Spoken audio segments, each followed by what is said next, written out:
All right. Hey there, everybody. I'm going to try something new. Don't know how well it will work. We will just throw it out there and see. But I just wanted to have kind of a live chat session if anyone wants to talk out there. Really talk about what this craziness is surrounding the Amico. What's causing all this craziness? I don't get it. I don't get the craziness surrounding this thing. I don't get why people get so emotional about a system that hasn't been released yet. It is very interesting nonetheless, but here we are talking about the Amico and just how crazy people are getting about it. Both sides, honestly. But boy, did I get a taste of it today because I posted a video where I showed some lag that I saw in the Astro Smash deep dive, which honestly I didn't see the first time. I wasn't looking for it. Someone said, "Hey, check that out. Look at that." I looked at it and I saw some leg. And if you haven't seen it yet, let me show you what I'm talking about. So this, if you watch this right here, look at that leg. Look at just the way that the thumb is not lining up with the ship. And then when he presses the button, there's like a delay before it happens. And this to me seems so obvious. I'm like, something's up here. And when I posted this video, hey there, Justin, good to see you. When I posted this video, man, uh, man, this thing was just crazy. Ben, yes, Ben, can you contact me? Anyone who wants to join can join. Ben, if you want to contact me, are you able to contact me through Twitter or Discord? I put links to both of them, and I will send you a link. I will invite you on and we could talk about this. This is an interesting thing. So, yep, Flat Earth is here too. So, if anyone, and yeah, Justin, good to see you. And Brandon says no links, only patties. Yeah. So, here's the deal. If you want to join the chat, send me a message on Twitter. The only thing I ask is that you keep it family friendly because, of course, I don't swear on the show, and that's everything. So Ben, let me see. You've messaged me through Facebook. I will send you. Let me see if I can find that message you sent me, and I will send you a link through that.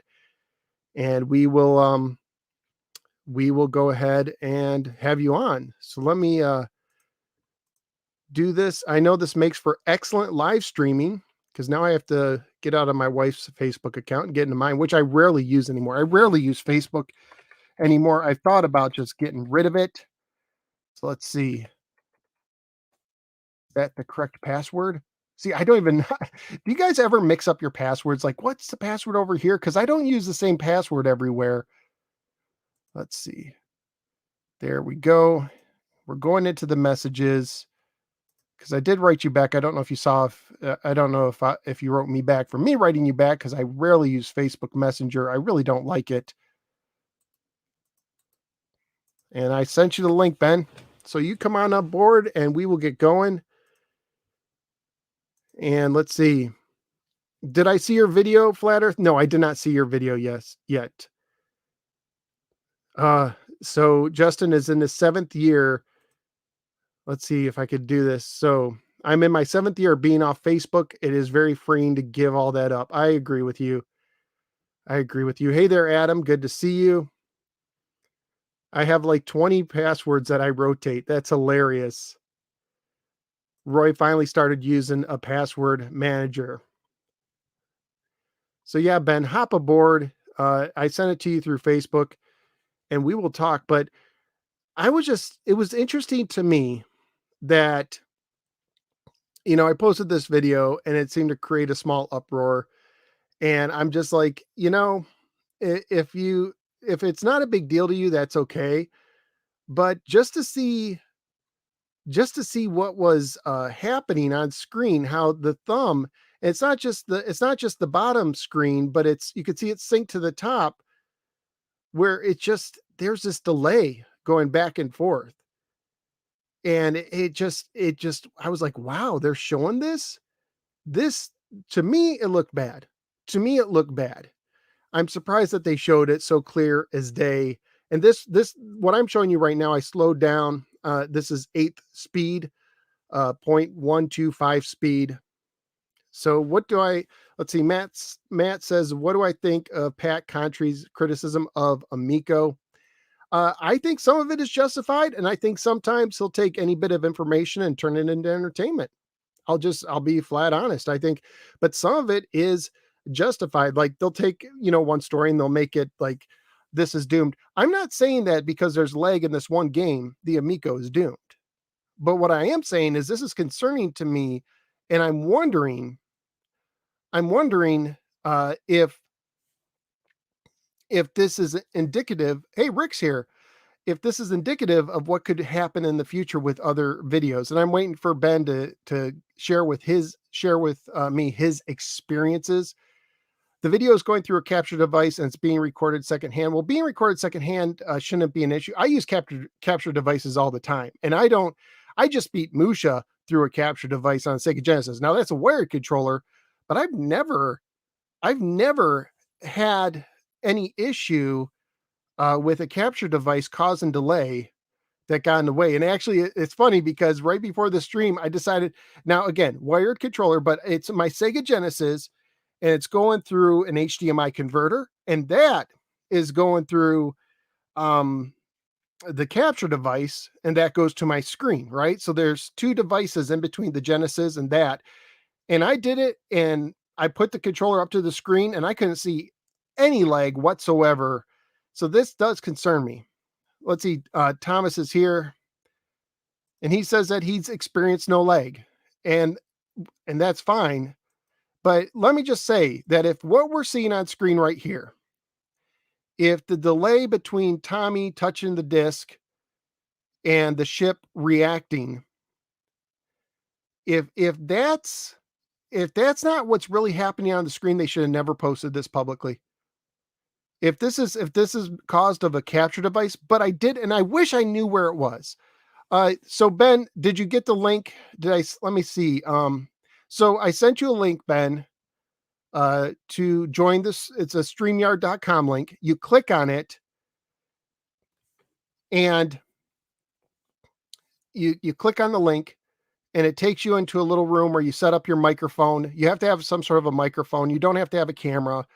You got the link. So you click on that, and there should be a way to set up and test your microphone, and you just click join the stream or something like that. So yeah, I mean, if what we're seeing is not what's really happening with the real Amico, this is poorly done. They should have never posted this. This should have never been posted because it looks terrible. It looks terrible.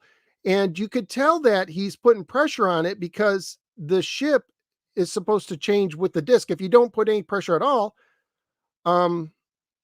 it shouldn't move at all, because there's a point where he just does it. But it's also the touchscreen that really bothers me. The delay in the touchscreen is really concerning because I know that they use, yeah, Ben, well, see if you can do it using your cell phone. I don't know if you can use StreamYard with a cell phone, but if you can, you're more than welcome. And if anyone else wants to jump on and talk about this, let me know. Let's see, Pikachu. What did Pikachu say? Doesn't really make sense. The ship is moving towards the right after he moved his finger to the left. Yeah, because if he's not pressing it at all, it should stop, because it can stop. If you don't press it, it should stop. So this, I don't know. I don't know. And I do want to try, I haven't had time to do it, but what I want to do is I want to get a Wii out. I have an extra Wii that I've never hooked up. I have one hooked to my main TV, and I do not use that for my main capturing, but the Wii uses, of course, remote technology. That, or I want to try one of those cheap at games things, and see how they do compared to lag. I want to do this experiment myself at some point. And what I want to do is I want to videotape myself playing a game with a wireless controller, using my capture device and seeing what it shows up.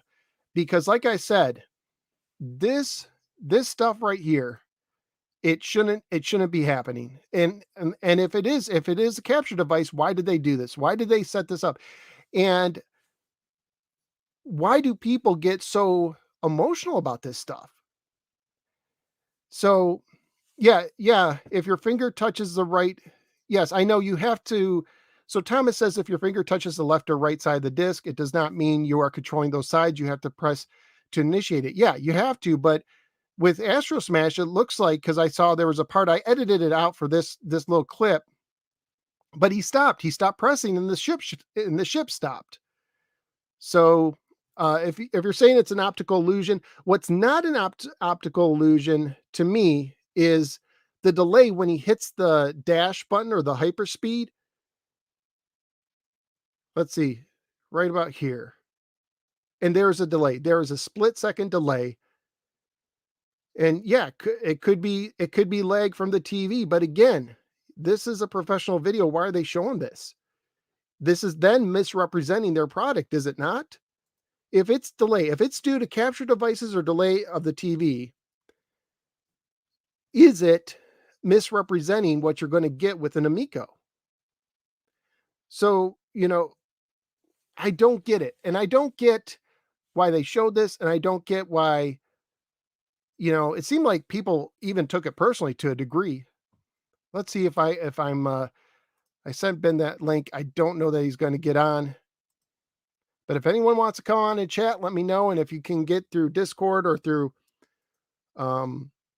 Twitter, I'll have you on the stream, and you can let me know your short thoughts both on this delay thing, and also why do you think people are so passionate about a system that hasn't been released? And when I say passionate, I mean it seems to really trigger people one way or the other. I've been called a cult member and I've been called a hater. I've been called both. And I'm just looking for the truth. I'm just looking for what's going on. And no one owns this system. And I do believe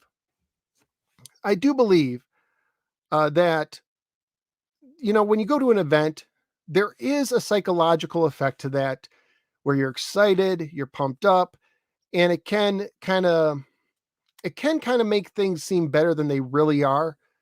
Uh, I think what we really need is some objective people who are middle of the road and be able to sit down and have this system in their home for 48 hours.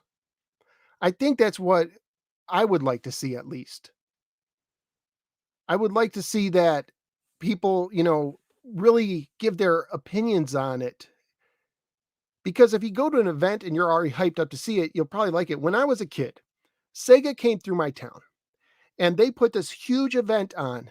I mean, it looked like a little mini Sega carnival in the middle of my mall. They had all these kiosks up.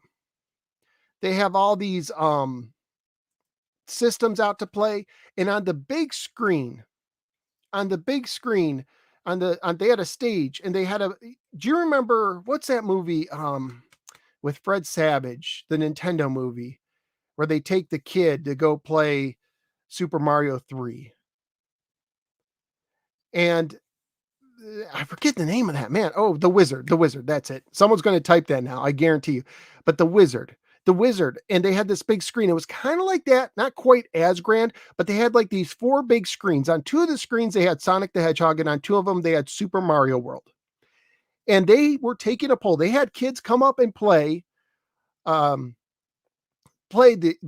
games, play Super Mario World and play Sonic the Hedgehog, and they voted on which one they wanted, and they were keeping a tally. And on the scoreboard, it was something like 80 or 90% of the people who played it decided that Sonic was clearly the better game. Now, let me tell you something. I like me some Sonic the Hedgehog.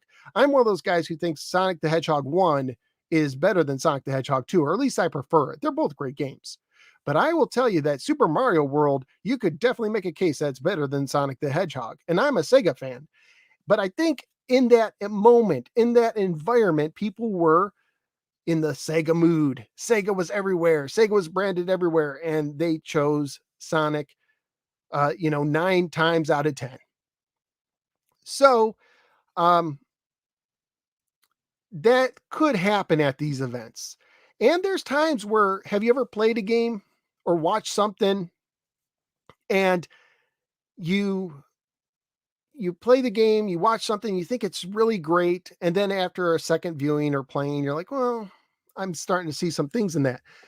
So what we really need to see is people who get to sit down with this stuff for a longer period of time and really give it a thorough comb over. Well, that sounds like they're balding and they're covering something. Uh, they're covering their hair up, and that's not what I'm talking about. Let's see. Matt says he's got a Game Gear in his pocket. He's happy. How would you fit a Game Gear in your pocket? Those things were massive. So Muskind says the fact that Intellivision seems hesitant to let media have hands-on with the console's a big red flag. Yeah, yeah, I know that they got their favorites. They got people that they would probably do it. It'll be interesting to see what happens when people yes, and Thomas has said in the past that he's an investor, and he says I invested for my dad geek.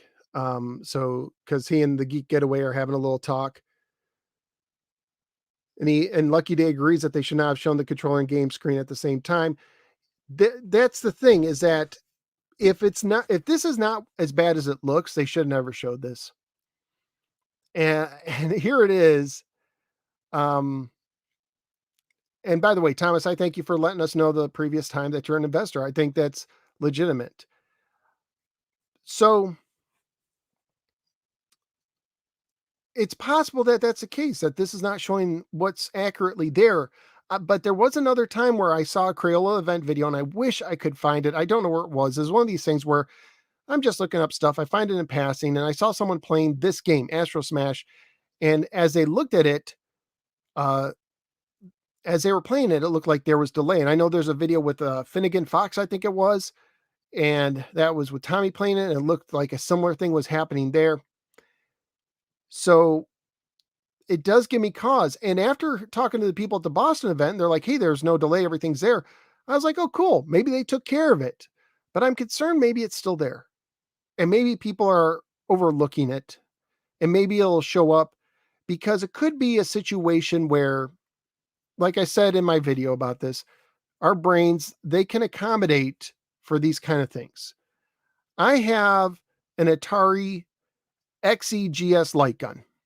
These guns are inaccurate. They always aim slightly to the left or right. I can't remember which direction. However, I was able to get used to the inaccuracy of it and do quite well playing light gun games. So you can get used to things like this. But what happens when you're playing Astro Smash, if this is the case, if there is a split second from the time you touch the little tab to do your dash,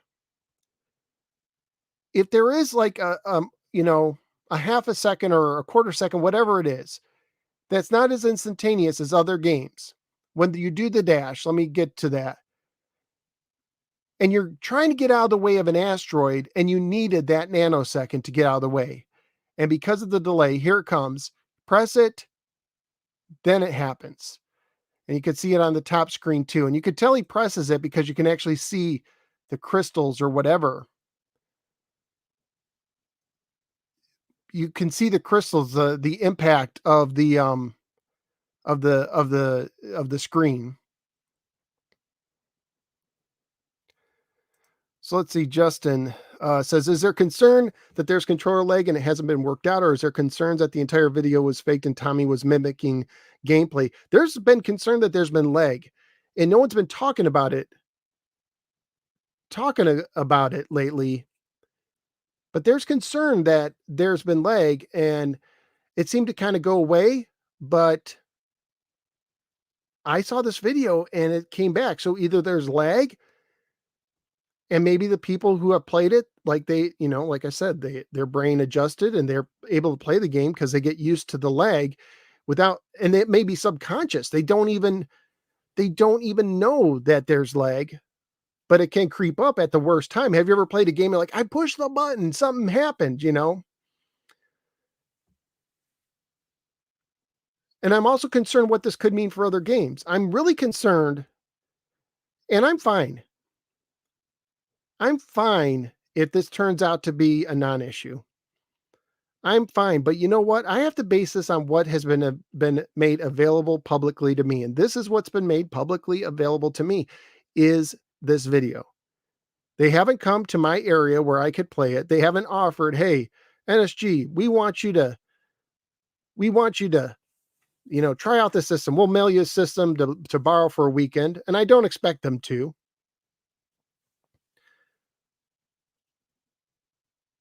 But I have to just base this based on both what I heard and what I see.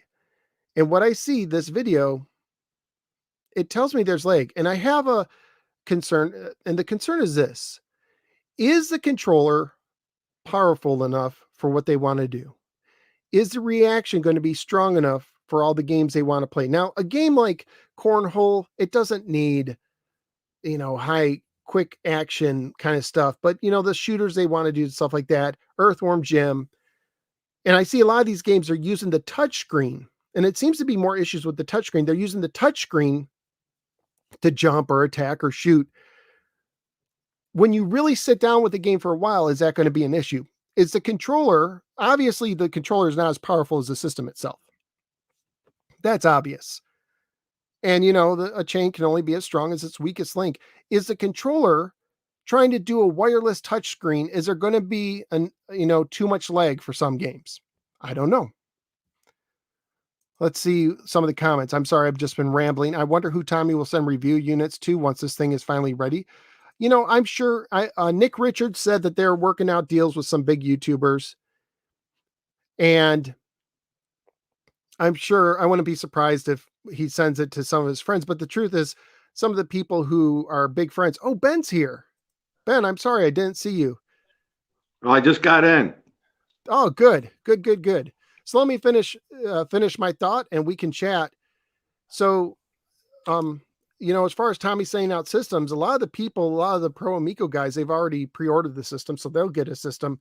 So, there might be some of the bigger names out there, the John Riggs out there who might have one, the Metal Jesuses, those kind of guys might be sent one if they think that they'll be friendly. I don't know. So Ben, talk to me about now you played Astro Smash. And you had an experience with it. Why don't you tell us what your experience was like? All right, before I get started, I want to thank you for having me on. Absolutely. Okay, and I played it.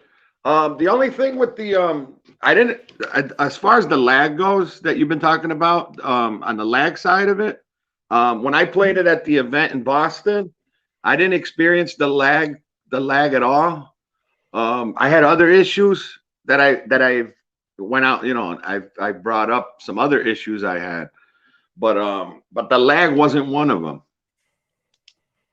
Okay. Now, just out of curiosity, and I'm not nitpicking you, so I'm cool because I wouldn't expect it, because if I went to an event, I wouldn't be thinking like this. But did you at the event, look ever compare your controller, like we're seeing in the video where the controller's by the screen, to look to see hey, is it lining up when I press a button?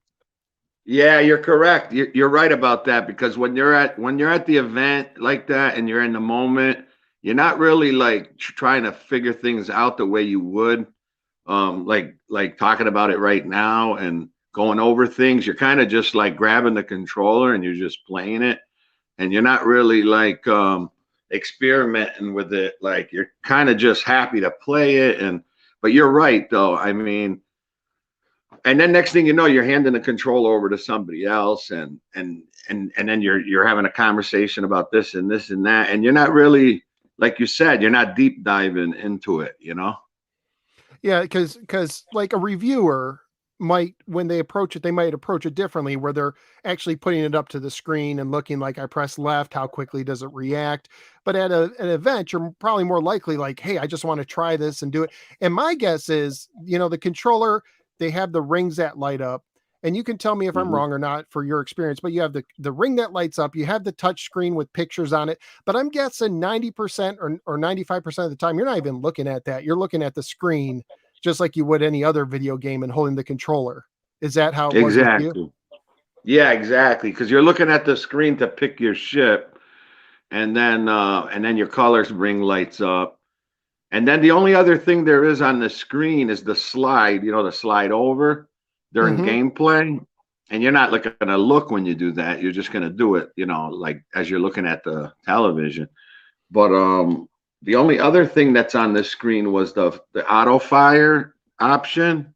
There's like a Mm-hmm. little square that you hit that little square and then it turns on auto fire.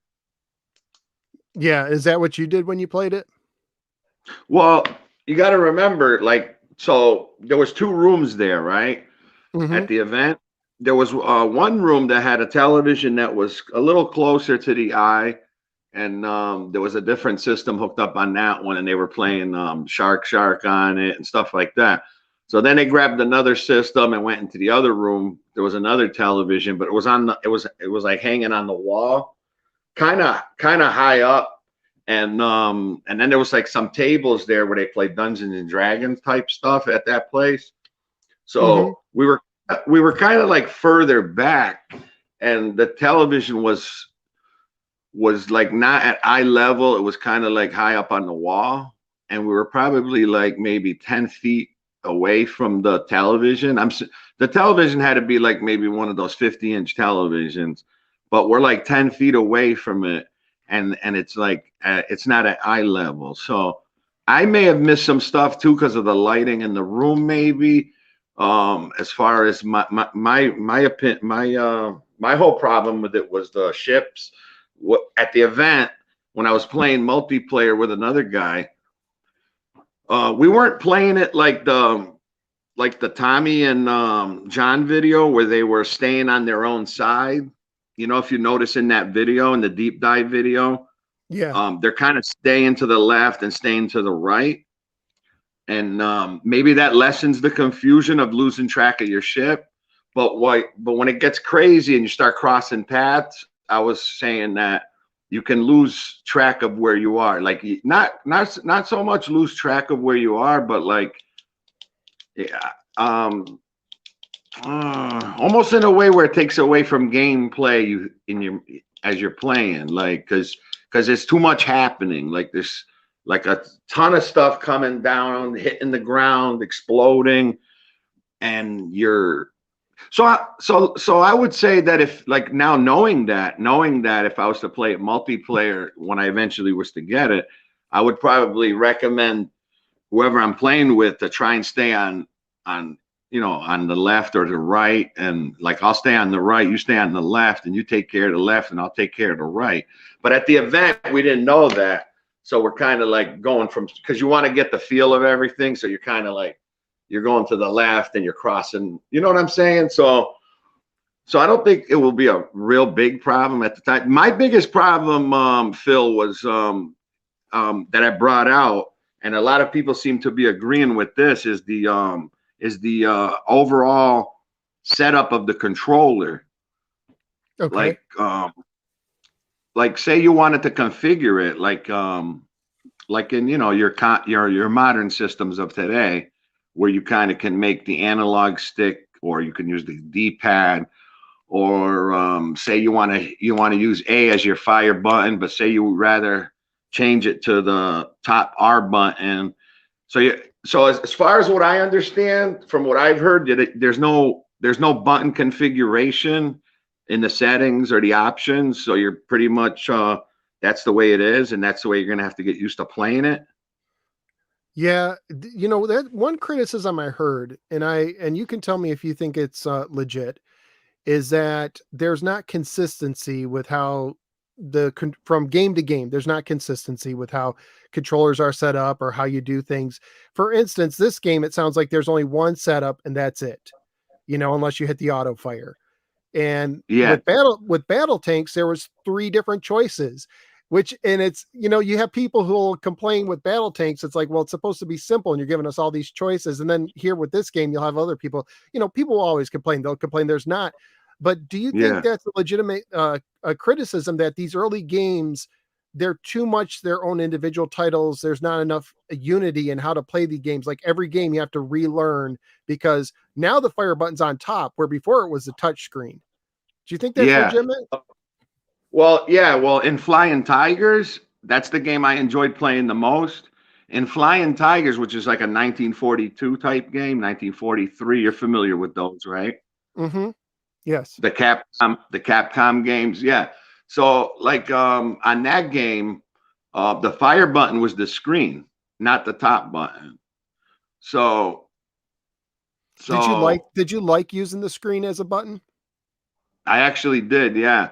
Because again, in Flying Tigers, you wouldn't use the rapid fire on that because the way the enemies come out, you're like pinpoint shooting, So take a game like Demon Attack from back in our, back on the Mm-hmm. classic systems, where you're trying to shoot accurate shots. You're not just auto firing the heck out of everything. You know what I mean? Yeah. So Flying Tigers, you would not call a button masher. No, Flying Tigers was more like more like an accuracy type shooter. Where Astro Smash, you're not going for accuracy because there's so much stuff on screen that you're trying to shoot. And then when you turn auto fire on auto smash, it obviously helps because it's constantly shooting, right? And you don't have Mm-hmm. to hit any buttons to make it shoot. But the only problem with that when you start using the auto fire is that basically it's taken away from gameplay because you're basically just going left and right and you're trying to avoid stuff. But the shooting part, it takes away because now it's just shooting auto fire and you're basically just trying to move around left and right and avoid stuff and it takes away from your actual accuracy of trying to shoot certain things. You know what I'm saying? Yeah. Yeah. So Flying Tigers, if you hold the screen down, is it one press per touch of the screen, or is it as long as you're touching the screen, it fires? As I remember it, it was tap tap tap every time you want to shoot. Now I Okay. didn't. Again, like you said before, going into it, you're not thinking all this stuff. But now I can't even tell you if holding the button would rapid fire, and that's a good question. But Well, that's um, okay because these events, it's a different environment. Things are different yeah, when you're in public, and when there's a yeah, it's group not of like having. Yeah, I agree. It's not like having it at home and you're hooking it up, and you're gonna do what you want with it. You're gonna check every little thing. Yeah. and of course it's different being like a reviewer versus being a family person, being a Mhm. party thing, and Tommy has said that this is like a party machine. And Correct. things when I think party machine, and I don't mean this as a knock against the Amico, but when I think party machines, I think something like a karaoke machine. People You can only, say that. You you know, can say people that. people typically don't use a karaoke machine by themselves. They get it out, right? And people don't Mhm. have fun with a karaoke machine by themselves. Usually, they usually have fun, everyone doing it, and it's okay. And so, Mhm. I could see the Amico having that effect where you know, people in a Mhm. group environment are definitely going to be more positive and overlook faults than they would in an individual environment. And I'm not saying that there's 100 faults. There could be, there couldn't be, but if you're going to find faults, you're more likely going to find it, individually when you're away from that kind of setting. That's just my Yeah. take. But But go ahead. yeah, I agree. Yeah, but something like the lag, that you would notice. If there was lag, you would notice no matter what the situation was. I think I would have felt lag. And I remember saying that that was one issue I didn't find with any of the games I played was like actual lag as far as when you trigger something on the controller and that it happens on the screen. That I didn't. I truthfully did not find any lag in that way. Where if I hit a trigger or anything, the ring or anything or the screen or the top buttons, there wasn't like that delay of like I'm pushing it now and it's not happening on screen like that split second. You know what I'm saying?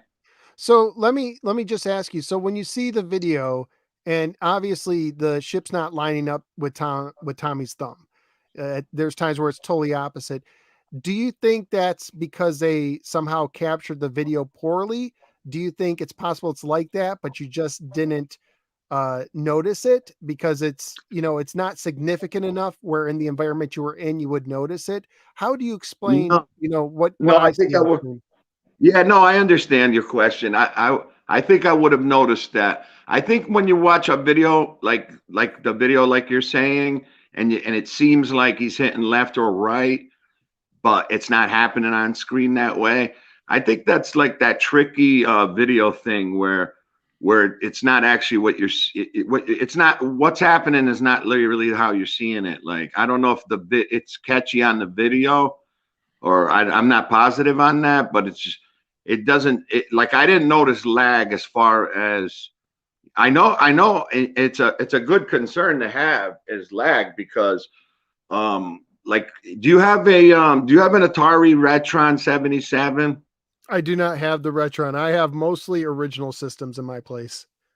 Okay, now say that, right? I know they did a firmware update recently, but before that, the issue with that was it's obviously a clone machine of the Atari 2600, right? Mm-hmm. And it's Yes. in HD compared to the original. It's you can hook it up HD.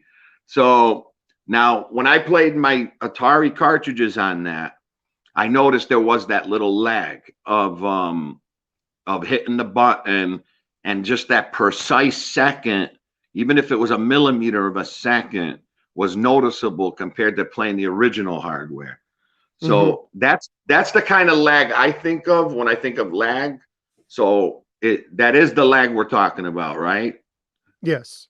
Yes. Where you Okay. press, where there's a delay. Yeah. Even if it's a millimeter of a second, I could notice it on the Retron 77. Like say I was to throw in a cartridge, like say Space Invaders and fire, it wouldn't be like drastically lagging, but like just that millimeter of a second would Yeah. make the difference, compared to playing on the original Atari 2600 and just the shots being spot on. When I touch that fire button, it's firing. And when I'm moving. But on the Retron 77, it was just that little slight millimeter of a second difference. And you can tell and you can notice it. Well, and I'm guessing that you played Space Invaders before. If you're like me, you probably played it many, many times. So Oh I'm yeah. By the way, if you don't mind us getting back on the subject for just a minute, I just kind of wanted to explain to you real quick about how I know you on YouTube. And okay. I know well, you. I've been following. no, but I'm No, no. saying how I've been subscribed to you for a while, for a long time. Oh, Since I thank you. started since I started subscribing to channels because as you might know, YouTube, like you said, all this craziness with the Amico. I think this is new to everybody as far as like all this craziness going on with the Amico that you said. Mm-hmm. But like I used to use YouTube as like okay, if I wanted to purchase a certain game, I would say, oh well, let me check out a video on YouTube to see if it's my kind of game or to see if it's any good, right? Mm-hmm. So obviously, you covering a lot of the classic games. You have your list thing where you rank them, right? Yep. So like, say I typed in Demon Attack for Intellivison because I might buy it, but I want to see how it compares to the Atari one. You know what I mean? So Yeah. you Yeah. would. Yeah. So let's say your video, one of your videos would come up, and it and I see the gameplay and then get your ranking on it and and that's how I started using YouTube, but then it became now you so now you subscribe, so now I would subscribe to your channel just so if you ever post a video of a classic game I'll see it, right? Yeah. So now this spiraled into that channels. that phrase spiraled into just explains so much or describes the Amico and all the chatter so much. But go on. I'm sorry for interrupting you. Yeah. So just no, it's okay. But just to give you an example, like when I started watching, say, DJC, right? Yes. He was covering Intellivison, like the regular Intellivison, because That's the system he grew up with. He explains how he used to play with his father, and and I didn't grow up on the Intellivision. I grew up on the Odyssey too, which a lot of people know already. Yep. So everyone comes from a different, like what most people grew up with Atari 2600 when it comes to classic game, and we know that. But what I'm trying to get at is so now when the Amico thing started, obviously it had the Intellivision branding. Then the Atari VCS was also in the works at the time. So here's all these classic systems that I'm collecting. I'm collecting the original stuff. But now, a new Atari VCS is coming out. An Intellivision Amico is coming out. So now you're like getting interested because, your childhood electronics are getting reborn. You know what I'm saying? Mm-hmm. Yes. Okay, absolutely. so I started following channels like DJC, Atari Creep, channels like that. But also at the same time, I was catching channels like the Game Chasers, those other channels that they don't cover this stuff, or like Metal Jesus, or like, like all those other bigger channels that cover like modern stuff and, going out flea markets and stuff like that. So you end up, enjoying everything for what it is, right? Mm-hmm. So when the whole Amico thing started, I started subscribing to channels. I didn't know this was in the beginning when I didn't know there was a hate side to it. And it was just from the channels I was watching that were like on the pro side. Mm-hmm. Now, the reason why I bring this up is because the reason why I've been in contact with you is because I've absolutely loved. I started watching your like recently before you came on the Amico scene. I was watching your unboxings of those monthly clubs. Yeah, the Video Games Monthly, Retro Game Treasure, that And stuff. I watch yours and I watch other people do those too. That's just something I don't subscribe to those things, but I'm interested to see what you guys get in the boxes and how you Yeah. rank them. Yeah. So to make a long story short, because I don't want to get off subject too much, but what I'm trying to get at is I loved your concerns and your questions, like that when you came. I don't know exactly when you came onto the Amico scene. Has it been real recently? I covered it day one. I was covering it back in October. I just looked it up. October 22nd, 2018 was my first video on it. When I said, Oh, hey, okay. So you were, this yeah. thing. So I've been part of this, looking at this, and a lot of people already know this, but I was really high on it at first. Oh, so what I should say then instead is then you stayed away from it for a while, right? Well, what it was for a while, there wasn't anything going on. There, Okay. See, like they weren't. I didn't realize that you've been like since day one. Someone had mentioned that to me, and I'm like, well, but so maybe my question should be, as far as this whole craziness, when did you recently came into the craziness, right? Like the recent craziness. Yeah, I don't know when I first noticed the craziness, because like you said, it wasn't crazy at first. Like there was Yeah, like the people, side. You're saying like the sides, like the two sides. like I like the whole cult term or haters. I never heard that Exactly. for the first That's what year I or so. Okay, that's what I was trying to ask. Right. So you've recently come onto that part of it. Yeah, and so I started seeing like people taking sides, and the person I am is I'm all about conversations. I'm like, Me too.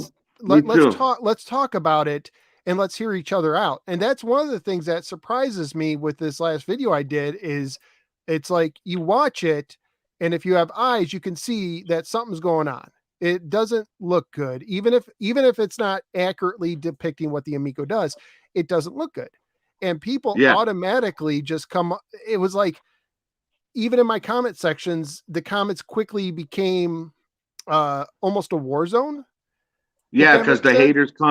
the haters come to your channel. Well, I'm just gonna say it that way because that's what everyone calls it. But if it's not the right term, then I don't know. So I would so just yeah, say I would just say it's not haters or cult members. I would rather just say it's the passionate people, because I've seen it both sides.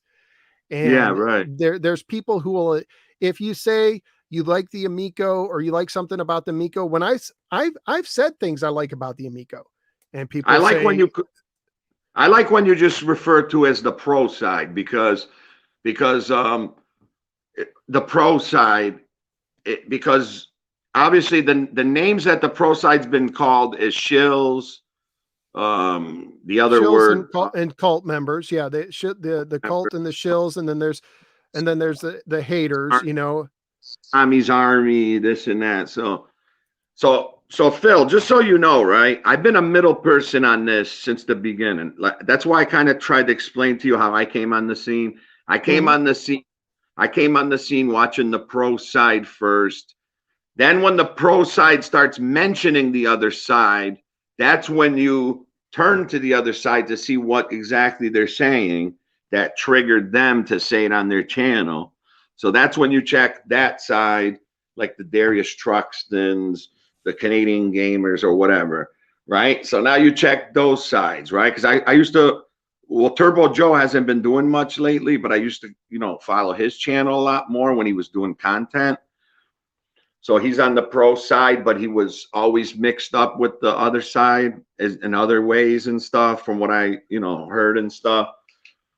So, Let, let me address a comment real quick. I have not seen NSG do much positive Amico coverage at all. Early on, it was all positive. Early on, and oh, I'll tell you when it started to shift. It started to shift with two things. One was the price increase, because early hmm, on it was supposed to be 150 to 180. That was in my price yeah, range at the time. When it went up to okay, 250 with little explanation, I was like, "Whoa, wait a minute! You told me it was going to be well under $200," and that was before COVID really impacted the world like it has yeah, now, impacted prices. That was at a time where manufacturers were saying we might have to raise prices 5%, and so for the Amico to jump up 40%, I was like, "What?" And I also, when they first announced the Amico, uh, they hmm, they seem to target retro gamers like you and I, and they exactly, listed like 50 retro franchises that were going to come to the system in their very first video. Things hmm, like Bad Dudes and Burger Time, games I really liked, and I kept waiting and waiting and waiting, and the games that I hmm, liked never showed up except for Cloudy Mountain. And yes, I was like, what's up? So over time, it got to be a little bit more negative, just because it seemed like I was promised Willy Wonka's chocolate factory, and now I'm in the bulk food store told to pick out some nickel candy. yeah, and so, I and, understand. and so that's what happened to me. And so my coverage had, if I see something I like, and you know what, if you listen to my interview with Tony, and Tony had a lot of concerns that I have, so I agreed with him Hmm. a lot on the interview, because we share a lot of concerns. When I did the Yeah, interview with Tony, yeah, Yeah, when I did the yep, interview with Tony, and the one thing I like about Tony is he actually does research. And yes, you do. and I appreciate that about him, whether you like him or hate him. I like people who do research. And so there was a lot that I talked to him, but I even tried to get him to say something positive about the Miko and about Tommy Tellerico. And Hmm. and so when the first one I did with Creep and Saggy from the Boston event, I told him some good things I saw from the event. So Yeah. I did positive things. But the problem is, and this is just addressing Lucky's comment, is that unfortunately every time, your phone's funny, man. It sounds like a tugboat from time to time. Uh, Oh, I but think it, it's I think it's when someone comments on your feed. oh, I so get it's it like sometimes. it's vibrating or something. Yeah. Okay, that makes sense. But the thing is like, I try to give them the benefit of the doubt, but when they show battle tanks and there's artwork that does not belong there, that's Hmm. that sticks out like a sore thumb. And for a while, Well, wait a minute. Well, go Phil. ahead. Well, here's the thing, and I'm not trying to interrupt, we can agree on one thing right now, right? Is that the Amico's been very unprofessional, very unorganized, and they made lots of mistakes, pretty much almost since day one, right? They've made, outside of Yes, at first we didn't realize they were mistakes, but they were promising stuff that they couldn't keep at the beginning. Yeah. So so this is why we're where we're at. This is why there's so much craziness going on with this thing. It's because of the way this has been introduced and the way it's come forth up to this point. Tommy can't complain about it because he's pretty much created this whole thing. As far as, and again, Phil, I'm not a hater of anybody, just so you know. I'm not a Tommy No. hater. He actually comes from the same city that I still live in. That's where he's been born and raised, in Springfield, Massachusetts. So that has nothing to do with it. He's Italian. That has nothing to do with it. I'm not trying to be that person that got stuck getting grabbed by either side, and then becoming some kind of a shill for either side. I've been pretty much holding my ground in the middle, and that's what intrigued me about you, is because you seem like that same person that some people, like you just mentioned, some people think that you're being very negative recently about it, right? Mm-hmm. And I don't think, and I don't take you as being negative about it. I just see you as being a person that heard about this 3 years ago and was told different prices and different release dates, and you haven't attended any of those events to play it for yourself.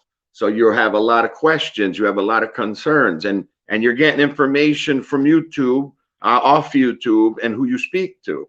So being in your position, I understand exactly what you're looking for, and I don't have everything that you want to know.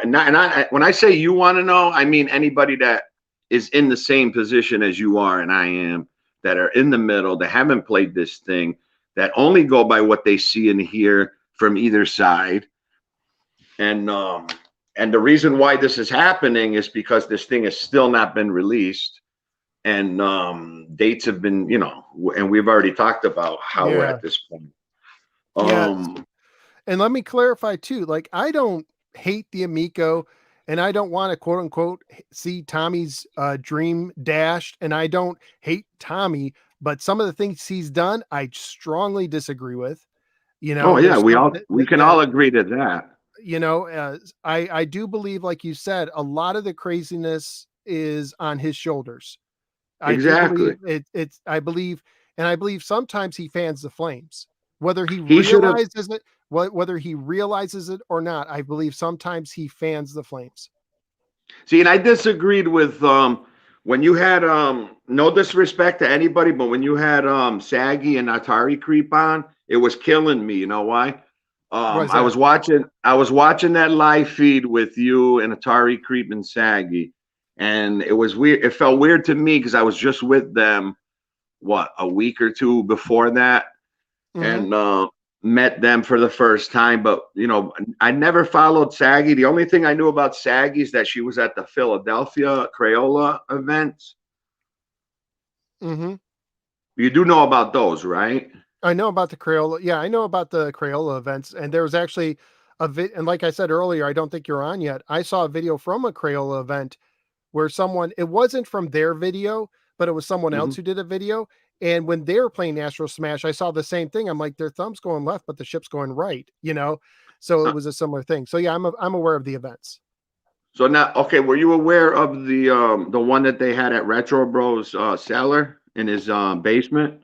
I heard of it. I don't. I've heard that like Tommy went to his basement and played with a bunch of people, but I didn't see I anything guess it from it. was, yeah, I guess it was the night before the Crayola event. They were all there, all the DJC and all them guys. They were all there. Nick and Mike and all those guys, and even guys from other YouTube channels. So that was the night they went live. And now the reason why I bring that up is because this whole thing, when the pro side complains about the hate and stuff, you got to remember, Phil, that I witnessed it with my own eyes throughout this whole thing, because I was watching both sides as a middle person, right? Mm-hmm. Yeah. What that was all about that not so much the Crayola event, but the night before in Retro Bros basement, it was pretty much a celebration against the haters that see it's real. We played it. It exists. Not Yes. you know what I mean? So their concentration was more on the celebration than it was on playing the games and really giving their truthful thought on the games. You know what I'm saying? Like, if there was Mhm. anything negative about the games, they didn't notice it because they were in celebration mode, is what I'm saying. Yeah, yeah, and you know what? And I will say this too, because each side, nobody's perfect. I'm not perfect. You're not perfect. No. Nobody's perfect, but each side has made faults. And one of the faults that the quote unquote haters have made, or critics, Mm-hmm. if you will, is that when they say stuff like it'll never come out, Yep. it's not real. Like when they Yep. go to such extremes, Mm-hmm. it takes away any arguments. Listen, I know this much. Tommy Tellerico is a prideful guy. He takes pride in what he does. He Yeah. um he I didn't. And agree. by the way, I see some comments in the section if there's someone I need to block. I don't have any mods yet because I still need to learn who I can trust to be mods, but I did just block someone who was being inappropriate. And if there's someone else, let me know. And now I forgot my train of thought. Where was I? Man, I On love it. Tommy being successful and Yeah, there's no way that the guy is doing this just to scam people out of money and go to Mexico. I He's never got, thought that. it doesn't make sense to me. Like he obviously believes in this now. And I think one of the reasons why we have these problems sometimes is because he gets overly passionate. Because I think I was talking to Segi about it, but it's like maybe on that stream, or maybe I was talking to someone else. I don't know, Mm-hmm. but it's like when you insult the Intellivision, the Amico. I mean, Tommy takes it like you're insulting his own kid, Oh, and okay. See. and that's where things can get um kind of hairy because no one wants their kid insulted, and everybody's Well, yeah. kid, no Yeah. kid's perfect, but so if that's what's going on, that's just fueling the flames, Oh, because I that heard that. Yeah, go ahead. I was just gonna say I heard about that. Like, is that Twitter you're talking about? Stuff like that? I don't know where I do so much stuff online, offline that sometimes I forget where I hear stuff, to be honest. Yeah, I think that's where he reacts the most. I think from what I heard is on Twitter. See, I don't use Twitter, so I didn't see any of that. But unless a channel showed it, unless a channel covered it and showed what was happening or what he said or whatever. So, I mean, yeah, he wants this thing to come out. He's passionate Hmm. about this thing, maybe to a fault where he can't be professional at times because you insult my kid, I'm going to act differently, right? Then I'm not going to act Yeah. like a professional. That's the average person. So, I don't know. Let me ask you a quick question. So, one of the things I think you talked about was the spaceships. An interesting thing in that deep dive video on Astro Smash, he showed the 4 spaceships.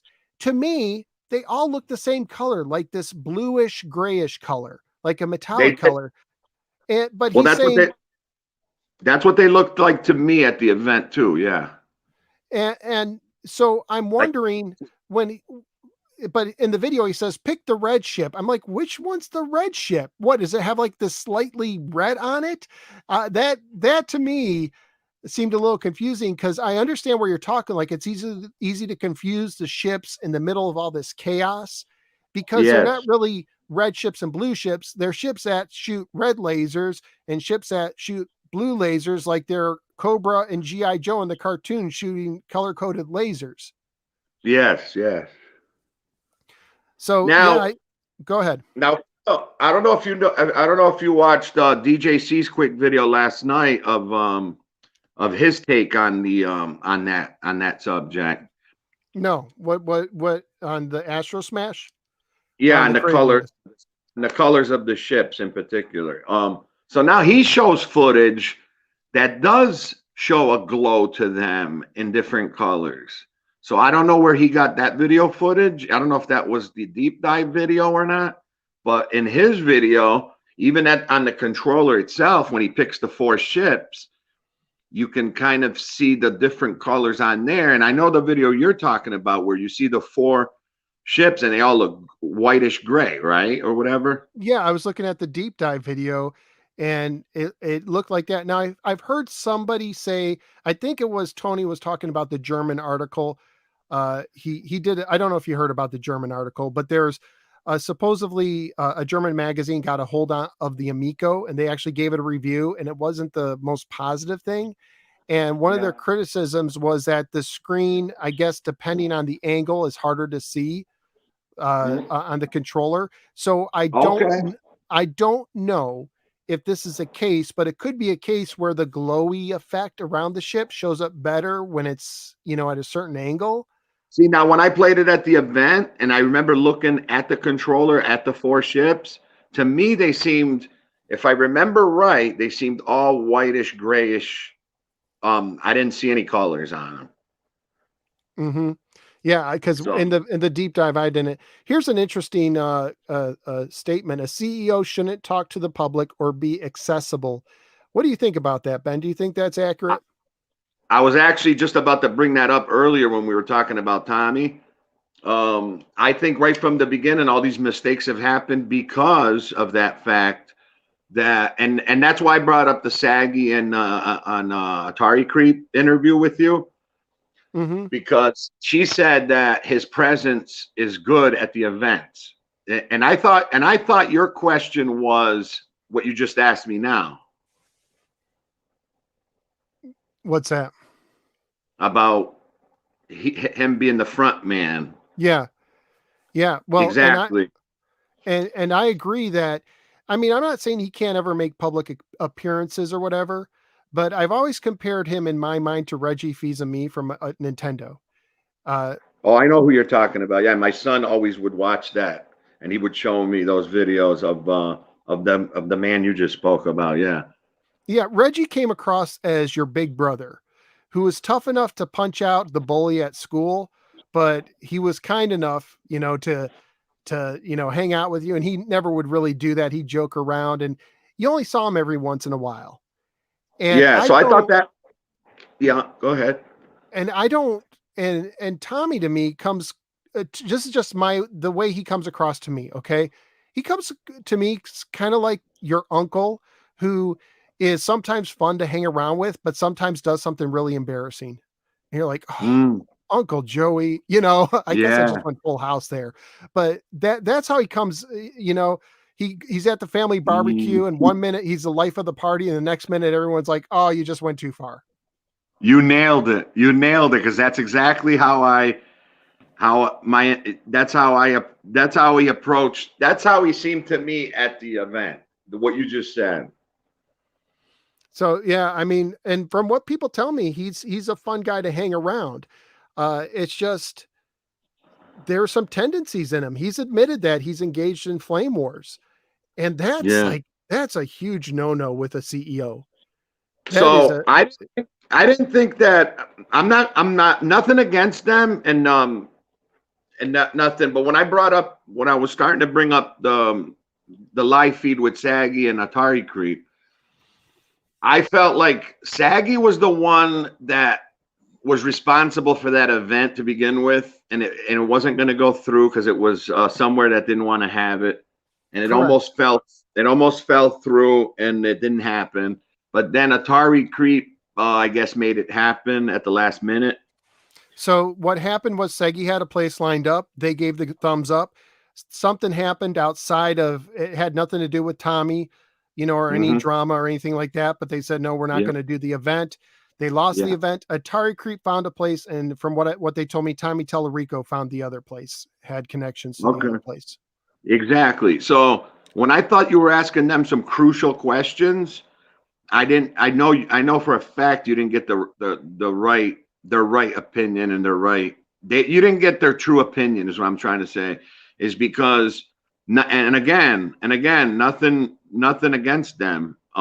Because that's the position they were in.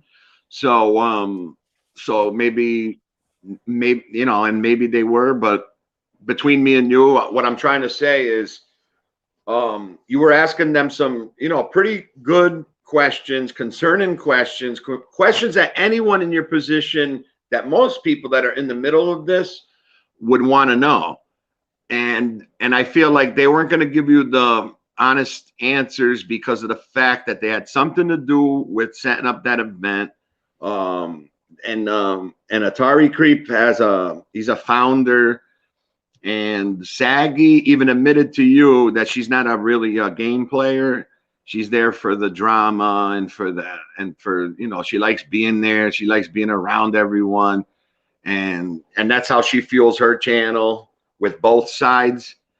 So I just don't feel like they were going to give you anything you wanted, like as far as their 100% honesty. Even Atari Creep, who's as tough as he even said to you, if you know me, I'm tough. So if I had something negative to say, I'm the first one. And I can't believe that's true, because it's like when you're in the presence of Tommy and you've played this thing with all these people that enjoy it, and the last thing you're gonna do is come out crucial at this place, because you'll be the only one in the room standing up for yourself, in a way, is what I'm trying to say.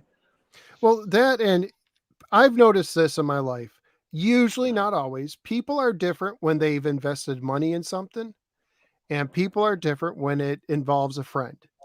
Yeah, And or if you just attended the event, period, you feel like you're not one of them, but you can't be, you you can't have a speak your connection. honest opinions to protect them. You know what I'm saying?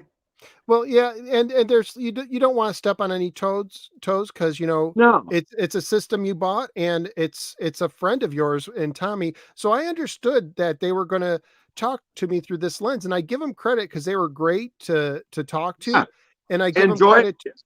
And I give them credit too, because I even asked them, hey, I gave them some criticisms, and I said, what do you think? And they actually agreed sometimes. They even Mm-hmm. told me they did something that I've never heard someone do before. As far as a pro Amico person, they told me their least favorite Amico game. Okay. Because when I watch some of these pro Amico shows, it's like, I made the joke before, but Tommy Tellerico could announce, guess what? We signed a deal with the official Tiddlywinks Corporation. We're having Mhm. Tiddlywinks on the Amico. And I guarantee you that there would be, the next day, there would be 4 or 5 people on YouTube saying, hey, Tiddlywinks is coming. Isn't that awesome? This is going to be Yeah. great. Yeah. Yeah. So, so there's some people that they've drunk the Kool-Aid to the point that all they can see is the Sharkosaurus, or whatever, the Purplesaurus Rex, or whatever, the Kool-Aid man, those creatures around him. All they can see is this wonderful land where everything is perfect, Yeah. and Yeah. every game is great. Every game Mm. is amazing, no matter what. And I'm glad that they had the integrity to say, you know what, I didn't care for this game. You know what, I didn't like this game. Exactly. That's Right. reality. Give me some. It's So Ben, like this. Yeah. It's like this, Phil. Um, what created this whole craziness, right? What created this? The pro side, the negative side. How did this come about? It's simple. It's Phil. It's really simple how this came about, because Tommy spoke for himself throughout this whole thing. They didn't have a spokesman. They didn't have a front man. Saggy said he's good for the events. Okay, maybe for the events, I'll agree on that. Maybe he should be there for the events, so-called events. I mean, we're gonna call it that, but I think the events all along have been another negative for Tommy, because if he's got, like, starting with the Crayola, and even before that, when Brett Weiss played it, that was where, in Texas? yeah, I think so. The wherever the video game museum is. Okay, so they had the first event at the video game museum. They had the Crayola one and the one in Retro's basement. They had the two in Boston, and they had another one in Utah for the Boomers or whatever. Well, the Utah one was like at Thanksgiving Point or something like that, and then there was one in Boomers in California that was on 9/11, on the, what was it, the 20th anniversary or some anniversary of 9/11, which I probably wouldn't have done that myself. But yeah, Yeah. there was one at Boomers in California, which is like a fun center, like go-karts and stuff, I think. Yeah. So now here's the question. What other gaming system that's ever been released has even had events like this? None. No, well, Exactly. well, let me tell you, Sega, like I told you, Sega did an event in my mall, but my goodness, it was professional, and my goodness, Yeah. it was like Disney World in a smaller area. Okay, that I can understand. Yeah. But here's the problem with all the mistakes that we're talked about, right?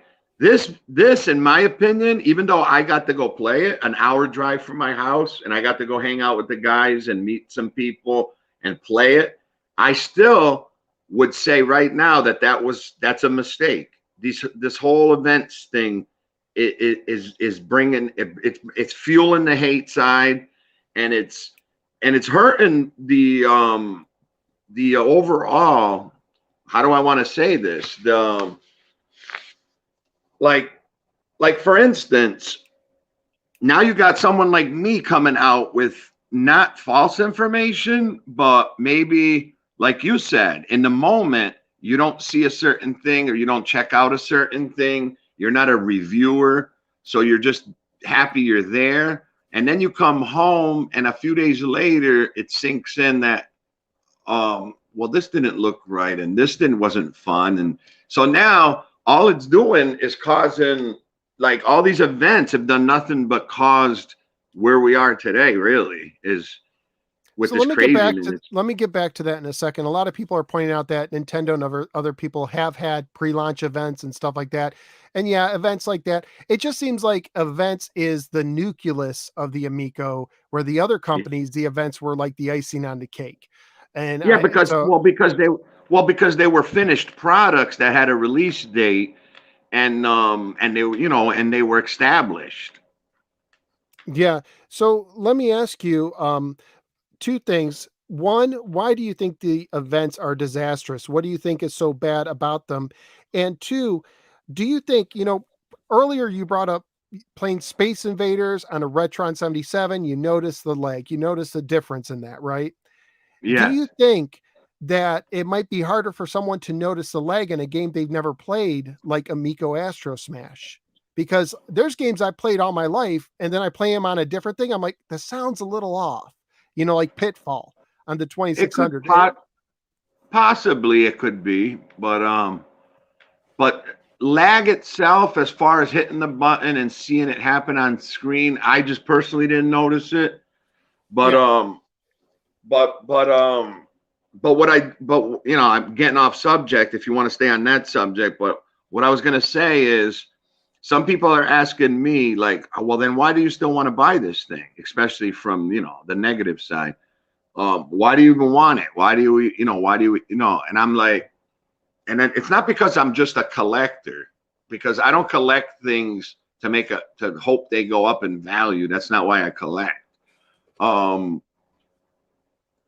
collect and gaming stuff, classic gaming stuff. It's not so much when something's new, you're not buying it to collect it. You're buying it to play it, and then it becomes a collection piece later, when it's no longer no longer going. Or but no, that's not my purpose of buying it in the beginning. But I have to be honest, out of the games that I played, which was Evel Knievel, Shark, Astro Smash, Flying Tigers, the pool game, the cornhole game, and they had a couple other games that they put out. The one with the strikers. So, to be honest with you, Phil, out of all the games, the only ones, even with this said about Astro Smash, even though it might sound negative, what I've been saying about Astro Smash, it could come off Mhm. negative, but I'll give it the benefit of the doubt that it was in a public place with commotion going on. But that's definitely not the game we should be talking about, because that one is definitely playable. It's definitely a good game. It's definitely one of the classics from Intellivision, and it's very playable. And like I said, I didn't notice lag on it, so that is, I'll still be excited for that game. And then the Flying Tigers game, but then again, keep in mind that I might be a little biased because I'm big on shooters, like Mhm. classic shooters. And I do like platformers, but I didn't enjoy Finnegan Fox. Okay, I why probably wouldn't. let's talk about Finnegan Fox just for a second. Why not? I probably wouldn't even care for it on any other platform. Probably only because I think I've played the best platformers ever. Like say Aladdin for the Sega Genesis, or so when it comes to new generation platformers like Finnegan Fox, or like say we've played Mario Brothers, we've played some classic platformers in our lifetime, right? If we're into gaming. Mm-hmm. So when it comes to a game like a new generation game like Finnegan Fox, not only wasn't it fun because maybe I'm too spoiled from playing the best platformers ever, but also because maybe the control, maybe it just didn't work with that controller. I don't know, because I can't say because I can't compare because I didn't play it on any other, like Steam or what do you call it, or on Switch, or I haven't played it on any other platform. So, but I don't know. It was the double jump. You have to use the double jump a lot in that game. And for me, on the Amico controller, the double jump, I don't want to say it had lag. It's not lag. It's not lag. It's precision. Maybe I want Well, to say precision. but here's the deal. Here's my working theory or my potential theory that I'd like to test. I'm not saying that it's accurate. It's unproven, okay? My Hmm. theory is that the controller might not be powerful enough to do what they want it to do. They've said that the processor in there is not strong. It's not as powerful as say your smartphone. And Okay. and when I was looking at that deep dive video of Astro Smash, what really concerned me is seeing Tommy touch the button to do the little quick slide thing, Hmm. and there was a hesitation between that and the slide. It was a All split second, but it was there. And so right. I'm wondering with Finnegan Fox, since it uses the touchscreen, if there is a slight delay making those double jumps, because I played games where you have to be precise to do a double jump. I'm thinking of Revenge of Yeah. Shinobi on the Sega Genesis. And if Yeah. that game is off just a little bit, it's going to drive me crazy. And to be honest with you, Phil, he at one point he grabbed the controller and he started playing Finnegan Fox, like kind of like he did with Moon Patrol at the other event, which he killed it in Moon Patrol. You saw that video, right? Hang on a second. Why is there an address in the stream? An That is not. address, There's an address in the stream. a mailing address. Yes, and that should not be there. I can't see anything. I can't see the comments. I only see me and you, and I don't see the comments. Yeah, hang on a second. Must have chat off. The chat, yeah. I'm not seeing it on YouTube, but I'm seeing it on StreamYard. So hang on a second. I want to make sure because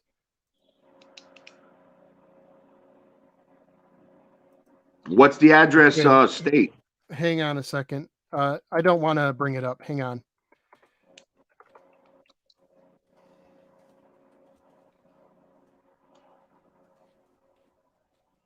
Sorry, I'm new to this stuff, and there was someone.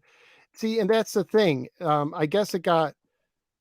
I got it. So I could see it, but I guess the other person couldn't. I guess the other people couldn't because I could see it on my side. Okay. So, oh, okay. So it looks like I did it. I'm sorry. I just don't play with that stuff. This posting addresses and that docks and stuff. I don't care whose side you're on, it's inappropriate. So Okay. we'll take care of it. So sorry about that delay, dude. I'm sorry. I totally went off topic. What were you talking about? Get me back on topic here. We're talking about Finnegan Fox. Yes, Finnegan Fox, and I was talking about how the double jump would drive me crazy.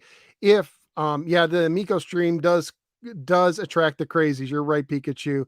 So yeah, Finnegan Fox. So I am concerned that the touchscreen, that there is a slight delay and that it might be the screen itself and not the programming. Because some games you program them and the delay can be fixed through programming.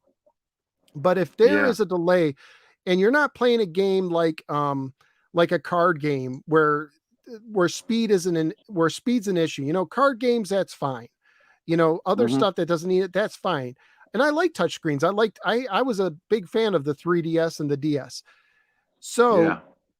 but if there's a delay in that touchscreen and they're leaning on it heavily and they don't give you the option to change the controls around, that's a problem. Yeah. Well, the reason why is that the things I could tell you for a fact is that the controller setup on the Tiger game was what I told you earlier was the screen tap and fires, right? And Mm-hmm. on Astro Smash, it's the top button. So to me the Flying Tigers felt a lot more natural and it was responsive. The firing was responsive on the screen, touch screen. Yeah. So to me it felt better, like traditionally better to fire with the screen because we're so used to using our thumb to do the firing on Mm-hmm. any other console, this generation or previous generation. We always use our thumb for firing, like Did you find it what. odd on some of the games to use the shoulder buttons or the side buttons on top instead of your thumb? Yeah, well, on Astro Smash, but like I said, I could probably forgive it because of the game. The game is going to be good. It had great music. I didn't notice lag. The only thing was the color. It could get confusing. But like I said before, when this thing actually comes out and I was to play it with, say, my son, I would obviously tell my son, all right, we're going to kill this, but we're going to do this in a way where you stay on the left side, you cover your left side, I'll cover my right side. We'll try not to cross each other that much. So obviously that all that stuff can be worked around. So I shouldn't have been so critical on it. But the reason why I say that's the last game we should be critical on is because I think that one's the one that was probably finished the soonest, the one that they've shown the most, and the one they did a deep dive in. So I don't think all the other, even though the controller can't be configured, it's not a deal breaker on Astro Smash. So I think Astro Smash we can give it a pass. It's going to be probably one of the better games to start, in the beginning. So I'm more crucial about the rest of the games. I'm critical about the rest of the games. Besides Flying Tigers and Astro Smash, that's what I was trying to tell you earlier when I've been getting questioned. Why do you still want to buy this thing for $250 when you really don't even like that many games? And that's because that's okay with me to have, two solid games. And don't forget, Phil, I didn't play Missile Command, which I think, that's my kind of game. I didn't play Rigid Force Redux, which is a shooter as well. Yeah. And I didn't play Moon Patrol. So I didn't play those three games. So all three of them games are possibilities for me to, It, that I would play those. But the only other two that I played at the event, that I care for, that I would even not even, that I would get from day one is Astro Smash obviously comes installed, and Flying Tigers. That's about it. The other games, maybe other people, maybe for somebody else, those other games could be good. But like Evil Knievel, even though I love the concept of Evil Knievel and growing up on Evil Knievel, I just can't see myself purchasing that game and playing it. It's just not my kind of game, and I didn't have fun playing it. That seems like the Evil Knievel, I would definitely say, is on the child side. Yeah. Mike asks, did Ben hear the controller's speaker? No, that's another thing. When I asked Tommy about Finnegan Fox, you know how those platformers will have end of levels, and the characters will speak in the blip. Mm-hmm. So there was there's text, text where you got to read the text, and I'm like, Tommy, is that something that's like but then I've been told by other people that's how that game is on every platform where you got to read everything. So that game in particular, I didn't know. So I asked Tommy. I said, is there an option where it can, where it's going to have speech, where the characters will have voices and speak? And he said, no, not on this particular game. And then I said, oh, okay, so some other games will have speech, right? And he's like, oh yeah, absolutely. And I said, oh, is that what the speakers are for? And he agreed, yeah, that's what the speakers are for. So I'm not saying that. Can I just ask you, because this is how Tommy comes across to me. Tommy comes across to me as a guy who, when you ask if the Amico will do this or that or have this or that, he comes across as a guy who almost without thinking says, oh yeah, it'll have that. Is that how he came across in person? Like he'll promise, it's kind of the used car salesman tactic. Like whatever you want. Yes, it'll have it. Yeah. Because it's almost like he wants to please everybody. You can say that. So let me just I'll probably wrap up soon, but tell me why you think the events are a mistake. Give if you could kind of put it into like just a couple sentences or whatever. I think the events are a mistake because the wrong information can come out of them. Like both on videos and both on word of mouth. The wrong things could come out of them. Yeah, I think it fuels the hate side even more because now you don't forget when I say the hate side, you got to remember that when someone as successful as Tommy, right, is trying to make something, and now a bunch of people are, like his army or whatever, what'd you call it earlier, the shills or whatever, the cults.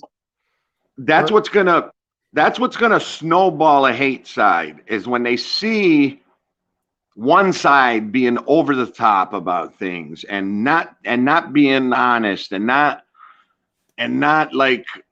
being critical about anything and just agreeing with everything Tommy says. And so that's what fuels that other side into hating the Amico more, and to not want and to not wanting it to be successful. And it's because it's a successful person trying to do it on top of it. Yeah. You know what I mean? Yeah. And like you said, it's like it's everything's perfect, right? And that just comes in today's day and age, that comes off as fake. Okay, I will say this though. I will say this about the shill side. I will say that if you want to call this critical, the only way I've ever heard that side's the pro side be critical is that the games are simple, but that's how we like them. But they won't tell you that they're not deep and that they might not be finished or they might not be polished, or you know what I mean? They'll just say, "Oh, they're easy games. The way we like that's the way we like them. We're not trying to compete with the big three. This is what Amico is," but not telling you like how I felt coming out of here. See, like I felt like the Crayola event was just like a celebration. That's why I was telling you that earlier. So they weren't gonna be critical of anything they played, because that was just a celebration time, just to say this thing happened, it's real, we played it, and go F the other side. Sorry, I didn't swear. But you know what I'm saying? Yeah, yeah. And So, let's see. So someone asked, did any of the games implement the light on the system? oh, see, there's another thing. Well, don't forget these rooms were lit up pretty good. So I don't even recall seeing the lights on the systems while we were playing. Like when he first turned on the systems, yeah, we saw the lights. But like while we were playing, I don't know if because the rooms were lit up pretty good. They were bright rooms, so the lights on the system itself didn't They didn't catch pop. didn't pop. They didn't catch my eyes a lot. Not even the ones on the controllers, really. Let's see. Um, Let me get this comment. If you defend Amico or Tommy, you're a shill or a cult member, but when you hate, it's okay. No, it's that's just that's just terms that people use to call the extremists on each side. It's not okay. I want people who are real. I don't like haters who can't say anything positive at all ever. And because I'll say this, some of the games the graphics, I think they look okay. I think they look, mhm. I think some of the games have been unfairly, and if you disagree with me, that's fine. I think some of the games, the music in Astro Smash seem to be good. Yeah, it's So, excellent. so It's real. there's things that are, and some of the ideas about the system. I think the idea of being able to buy a digital game on a physical card and be able to sell it to somebody else, I think that idea in itself is interesting. Pay a little Me too. extra. I think Me that's too. an interesting idea. I mean, there's still they still have to be downloaded. And what happens if the servers go down? Yeah. It's only good on the system that it's already downloaded on. And if anything, if the memory ever gets corrupted or anything like that, you're out of luck. Yeah. So it's not like like I have Intellivision games 40 years old that still work. Those cards Yeah. aren't going to Right. be, they're not going to last as long as those, nowhere near. They might last for 5 years or something, 10 years at the best. Uh, All right. so, so, and if the game's on the system, it'll last as long as the system's in good working order, apparently. But yeah, I want people who can like look at both sides and talk about it kind of like you're doing right now. And I want Yeah. to hear more people talk like that. It gets Yeah. tiring when you just hear it's never going to come out, or No. you Phil, hear every game's the best and this is perfect, and how dare you bring up possible lag? There's no way that there could be Phil, I'm not possible lag. doing I'm not doing this for the haters or nothing like that, and trying to I'm You're not not trying trying to to get any I'm not trying to get any fame out of this or anything like that. It's just I just felt like there's been nobody to stand their ground in the middle and just be honest from both sides about this whole thing. Like I saw the celebrating in Philadelphia. I see the haters continue to hate on it, and this thing's never going to come out, and ha ha ha, and the games are awful, and da da da. So now I'm just trying to stay. I'm trying to stay ground in my middle. Even though I Mhm. went and played it, I still haven't pre-ordered it. I still don't have any of those physical boxed games. The only thing I have is the little spinner that I got from the event and the poster. And that's all I have in my house right now, or on order or on pre-order, is nothing. I have nothing. I have nothing invested in the Amico. Um, do I want it to happen? Absolutely. Now let me ask you this, Phil, before you sign off. You said you mentioned the price being one of your problems, right? Now is that Yes. as far as because you've been following it since day one and you were told a price and then it changed, and then is that what you have a problem with, or do you think it's just not worth $250? Yes. Yes to all the above, generally speaking. Here's the deal. I don't own a Nintendo Switch. I'm a Nintendo guy. I don't Uh, either. and I don't have a Switch because in my day and age right now, basically all my gaming money goes into my show, buying stuff like the subscription boxes or new games or the Evercade. The Evercade I've gotten into, but the Evercade is a lot more affordable. Okay, than I pre-ordered it. Yeah. I got all the games I mean for, and I could sell them at any time. I love physical media. I love being able to I buy didn't and do sell. Phil.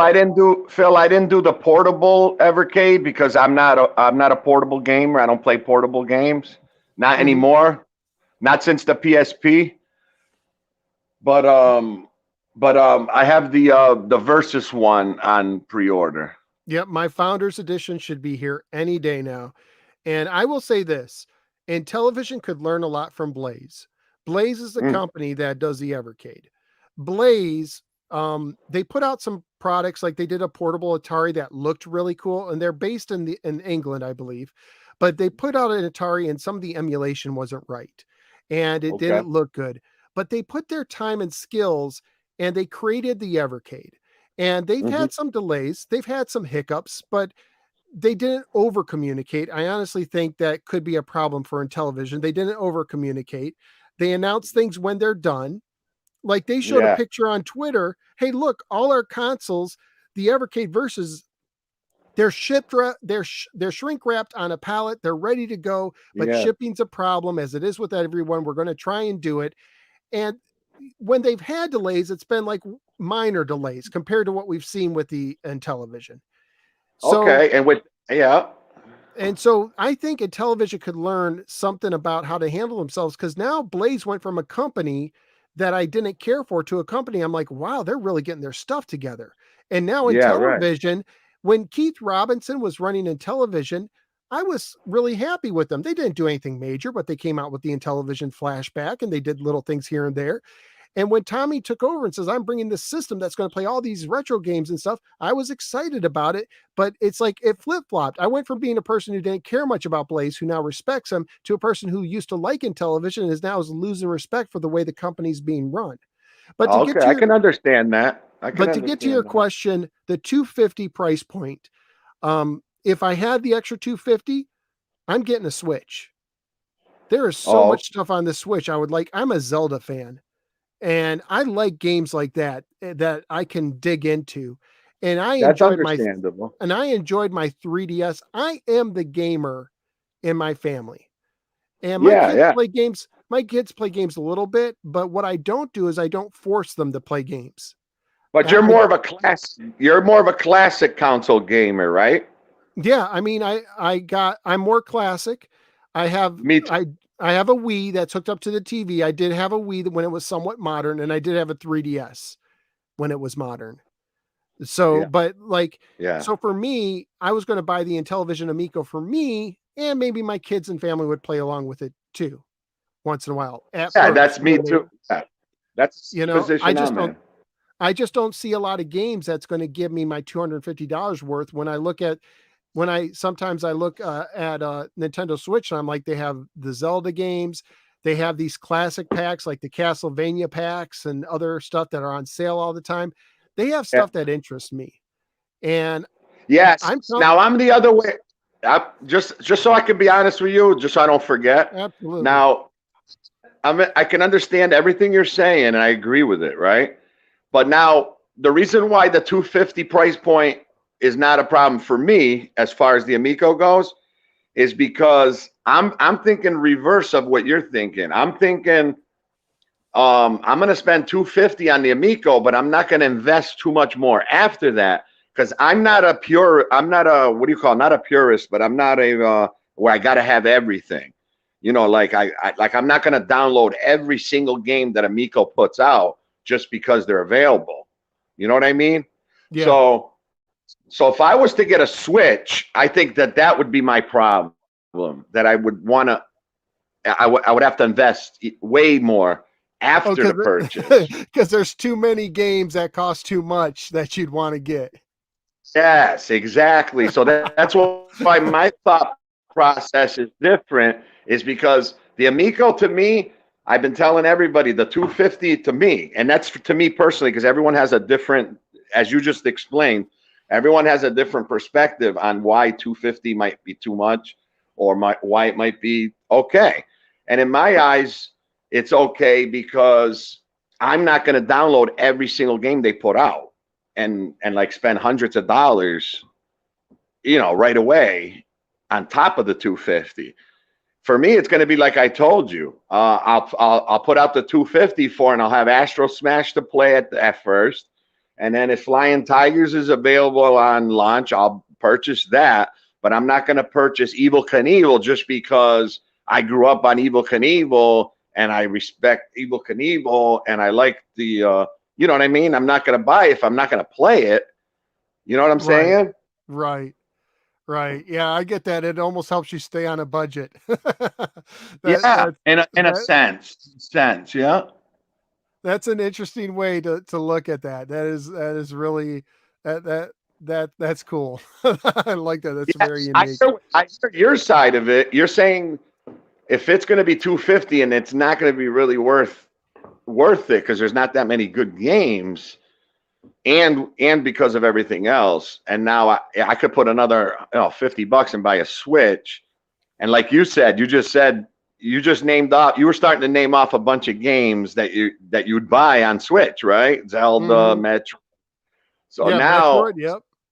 so now it's the after system purchase that's you're going to be going into your wallet. You know what I mean? Well, that's why I don't even have a Switch now because I don't even have. I'm not going to start with the Yeah, right. 250. I got a load of classic games in this room to get. What do they call that? Your list of shame or the games of shame that you haven't played that have been sitting in your closet. I have a load of those. My poor 3DO has been crying for attention for years. My Atari Jaguar has been crying. The Nintendo 64 I have has been crying for attention for years. Yeah. So I mean, that's I try to keep most of my classic consoles hooked up and ready to go. Just plug in and they're ready to go. But yeah, I mean, lately I haven't been playing much because I've been still collecting. I still buy. I'm into the homebrew scene on a lot of the classic games. yeah. Amico, you know how the C64 Maxi was released in the US not too long ago. Oh, if you're a if you're a retro gamer, there's always something to put your money down on. Exactly. There's always something, and Yeah, you got Atari. You got Atari Age that puts out excellent games for the Atari 2600. I mean, the list goes on, and I collect for Vectrix too, and that's on whole other scene. Yeah, the Vectrex is one of those systems that one day I'd like to get one that doesn't buzz. I've never played a Vectrex. I've admired it from a distance.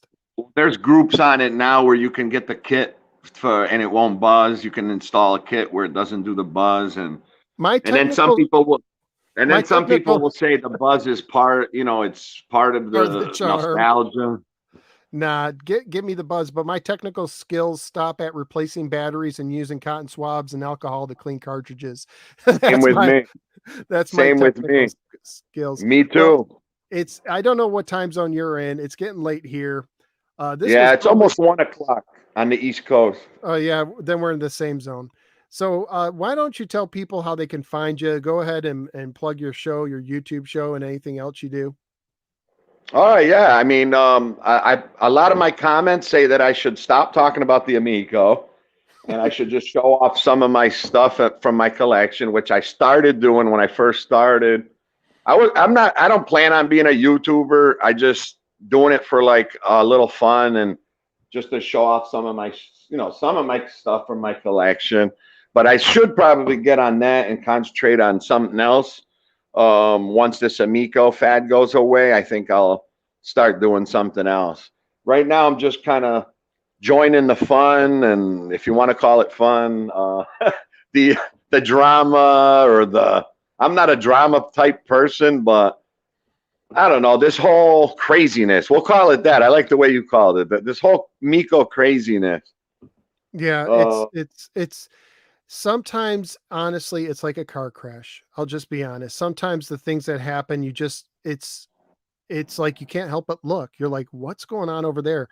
It started out as something like, oh, a really cool retro oriented system, but there's just been but then there's just people ask me, why are you covering the Amico so much? Well, there's two reasons. One, obviously my viewers like it because I've gotten a lot of views when I talk about Amico. I do other stuff. I really dig doing live streams, playing retro games. I just got through playing The Legend of Zelda on the NES. I like doing game reviews, as you said. I like talking about old toys, and I keep meaning to Yeah. make these videos, but then something else happens in the Amico land. And I've covered the Yeah. Amico since 2018. And when it first started, there was just a bleep here and there. And now it's like Yeah. every week, it's something else. So I think it's NT consuming a lot of people's time. Yeah. and it's fascinating. NT fan was leg noticed on any other games besides Astro Smash. Ben didn't notice any leg playing anything else. There was a video where it seemed like Finnegan Fox had leg in it when Yeah. Tommy was using the controller. And then I don't know if it's like a type of lag, but it's not quite lag. But some of the games felt sluggish, maybe, or like Evil Knievel and Finnegan Fox. Maybe it's not so much the lag, but I think it might be some sluggishness. Like, But that could be slight lag, because yeah, if a game feels sluggish, it could be you press the button and it takes a second for your guy to move, and so you're not yeah. thinking it's lag. I don't know if that's the way the games are supposed to be like that way.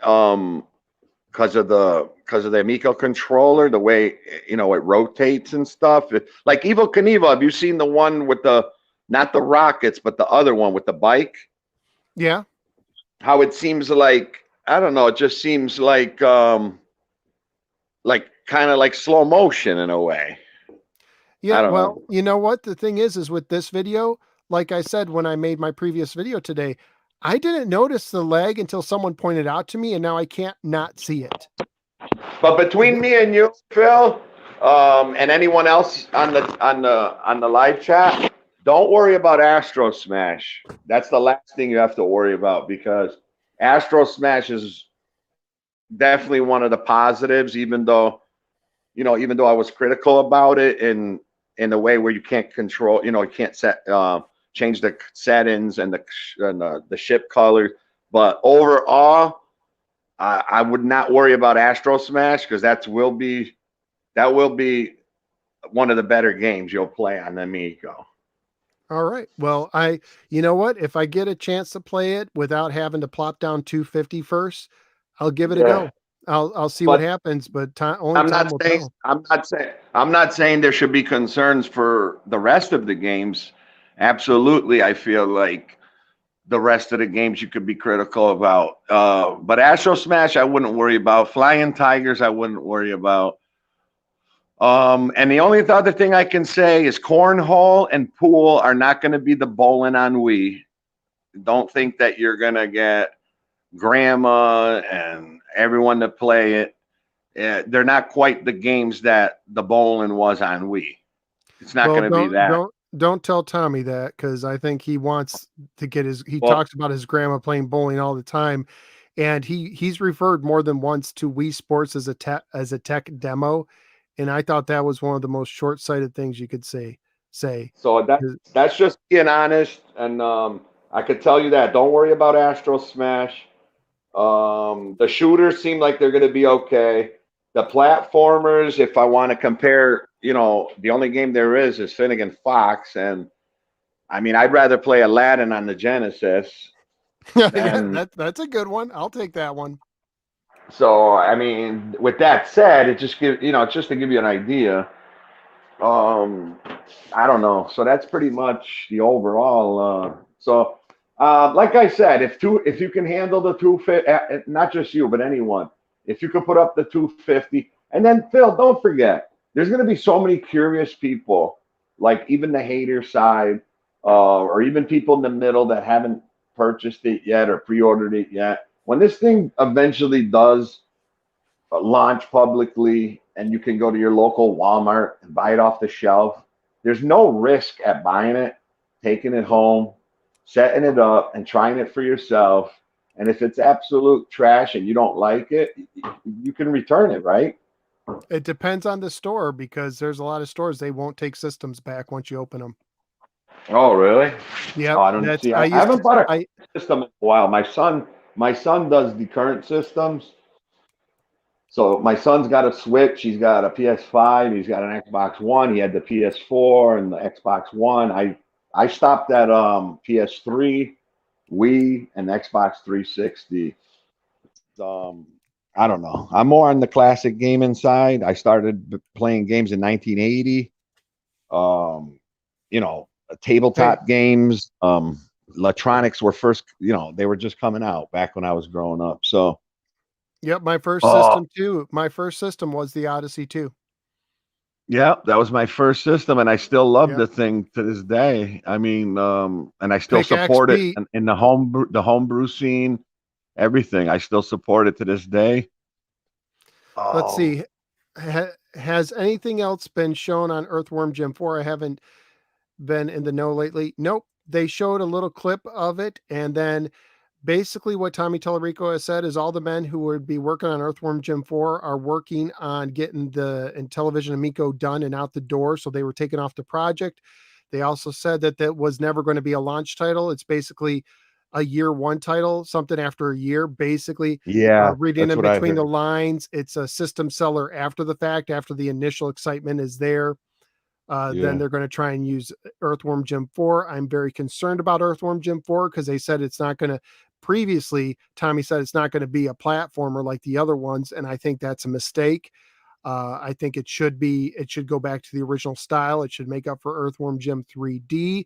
I could go on forever yeah, about that, but I'll tell you this, yeah. and maybe I'll end here with the last thought. I'm concerned, Ben, that they will not be able Hmm. to keep producing games because Yeah, that's at a well. That's decent when I first rate, started doing the videos. because they were supposed to have a lot of these games done a year ago.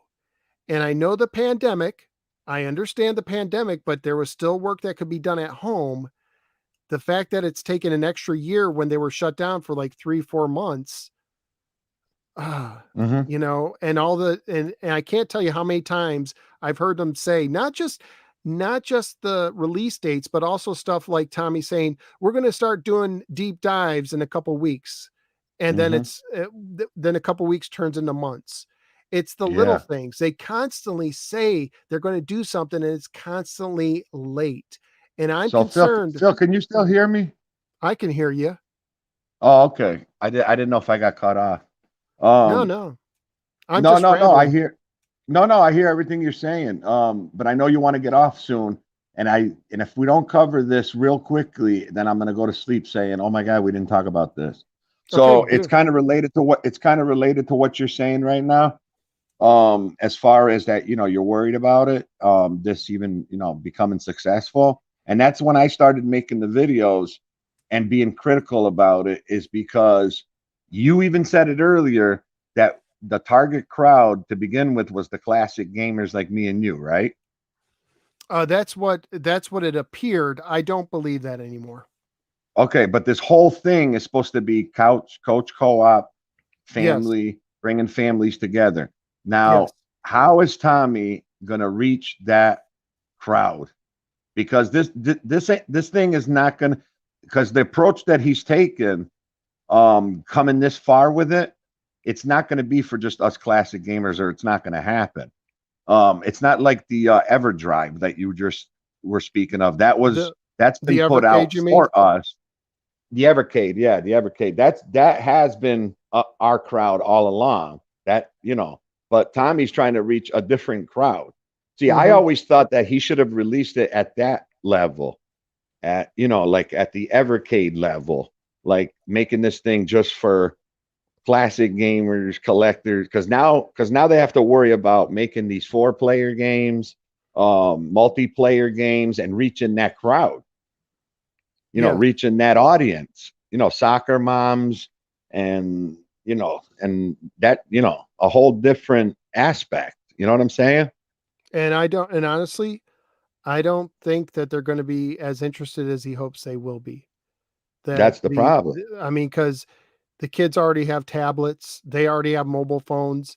And that's If exactly why I started and making these videos. If you go back to my first videos, that's exactly what I was talking about. Everything you just said. and the whole, I mean, what he needs is he needs. Someone was joking in here about um like having Don West on Home Shopping Network selling these things. Like That I can that's see. And that's not that even a joke. I heard you say that before. And that might be the approach he has to take. I don't know. I mean, But then your crowd is still limited. I don't think you're going to sell the 300,000 systems you need to sell to be profitable. And yeah, and also, soccer mom walking down the aisle of Walmart is going to see an Amico and not have no idea what it is. exactly. Nobody knows It's about this thing. I've always thought that they should have took the Nintendo Wii route, which is let's get these into the regular gamers' homes, and then maybe Hmm. grandma will play it at their home and buy one for her home or her nursing home or Word of whatever. mouth or something. Yeah. That because that's what happened. Grandmas didn't buy them until they tried them out somewhere else, Either and that, Phil, either that, Phil, or they better have a lot of advertising money to pump commercials like on prime time television. well, I Um, think he said they have 10 Super million. Bowl. I'm talking Super Bowl, and that's big money. So I don't know if that's the way they're going to approach the commercial. Trying to push the advertising. Is it going to be advertised that way? I don't So know. I mean, I just don't know how he's going to reach the audience. let me share this, and I do have to go soon, but let me share this quote. I was looking for it when Tony was on the stream last time. This is from videogameschronicle.com. I don't have the article link, but he says in this article, Tommy Tellerico, he's quoted as saying, the incredible thing is all of the pre-orders that have happened, all of the hype. This is just kind of the retro fans being interested in it, he tells Yeah, me. And then he says, but that's not even our target audience. exactly. Our target audience are moms, families, seniors, casuals, hyper casuals, even non-gamers, similar to the big audience that propelled the Wii. Those are the folks we're going for. We're going for the 3.1 billion people that play mobile games every day, not the 200 million people that are considered hardcore gamers. And I honestly think that's a mistake because I don't see it either. I don't think that the reason the people play mobile games is because it's free and convenient. Hmm. Yeah, Not because. everyone has a cell phone, right? Yeah. So I think they should have, if they wanted to do, and I made a video where I said, if you want to follow the Wii, look at what the Wii did. And what the Wii did was they said, hey, hardcore gamers, we got another Zelda for you. We got another Metroid for you. We got Yes, another Mario for you. yeah, but And Phil, real quick, you want to know something real quick? At the event, I brought up the Wii, and you know what mm-hmm, Tommy's answer was for that? hmm. He said that the Wii had a good thing going with the coach co-op and the grandmas but then they abandoned it. They abandoned it for Zelda and for big games I'm glad you brought because that up. I'm glad you brought that up because I've heard him say that, and I'm going to address mhm, that right now. that's what he said. They did not abandon it because they came out with multiple attempts to get those people again. They came out with Wii Sports Resort. They came Yeah, out he with mentioned that. He said that's all they did is come out with no, they didn't. Wii Sports, and they didn't come They up with new ideas to use those controllers and nothing could be further. Hang on a second, because I'm going to set the record straight here, and then I'm going to go to bed. So yeah. let me see. I have to look this up. Because that is ignorant. That is an Yeah, absolute ignorant yeah, I comment. did mention it right to him at the event. I said, So so I mean, let hasn't everybody already had that experience with the Wii and it came and went and it's not in everyone's living room anymore? So how do you feel like you're gonna put this in every living room now? Oh, because Nintendo, they abandoned the whole idea and they didn't continue trying to make good games for Coach Co-op and for Grandma and for this one. They just went back to Zelda and Metroid and the big games, Mario's, and so let me go through. where I'm gonna concentrate on multiplayer games and and not I don't have a Zelda to make and I don't have a Mario to worry about. So That's just how he answered it. so let me tell you, these are games Nintendo made, and other companies try to do it too. Some of that shovelware was targeted after those people, right? That's why you had Zumba games for the Wii. So some of these are Nintendo published games. So we got Wii Sports Resort, Wii Music, Wii Play, Wii Fit, the Wii Fit games, Wii Hmm. Party. You have the Mario Party games. You have Fling Smash. You have Wii Play Motion. You Hmm. have Mario. Mario Kart Racing, which got to some, those all are going for like those casual audience. They Yeah, tried. yeah. They tried. The truth was, Grandma was happy just with Wii Bowling. She didn't need anything else.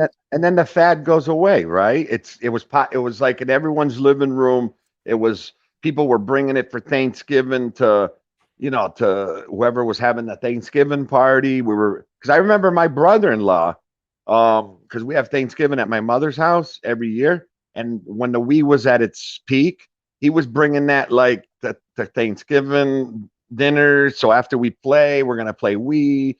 And what happened? That didn't last that long. It was like maybe 2 or 3 years, and then eventually it fades off, right?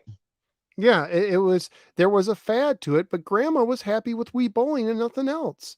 She was, Yeah, it was, right. there was such, that game, that Wii Sports game had such a pull with those casuals. They were fine just buying it for that. But they Yeah. didn't, but casuals are casuals for a reason. It's because they don't want to play one game after the other. They were But just then, happy. but then it's like we said, the fad too. It's not going to last forever. I Right, mean, right. And the he's not Wii going to and play the bowling for 10 years. You just, we enjoyed it for like the 2, 3, 4 year it was out, and it was when it was in everyone's living room, but like no one's keeping a Wii hooked up because grandma might come over and might play Wii. I mean, we might play bowling. yeah, You yeah. know what I mean?